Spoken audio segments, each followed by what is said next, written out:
तो भाई good morning सबके।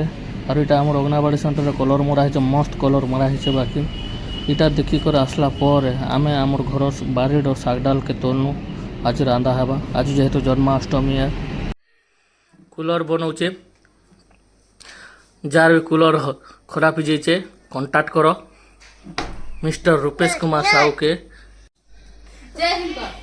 जय हिंद कर এটা जय हिंद के खाना पीना सरीगला। ए जो जमी आनी ओष मारबार अच्छे डबल डोज ओष मरा होटा देखुए मस्त ही। बाकी धान एक दिन ओष मार्चन यहाँ है आम बापा।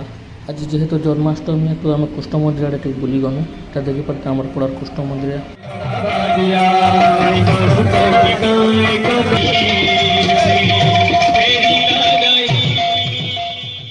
झुमरा लगा लगे अधा तुरंत कीर्तन के छाड़ी कर पले आसनु। तो भाई लाइक करो सब्सक्राइब करो बा।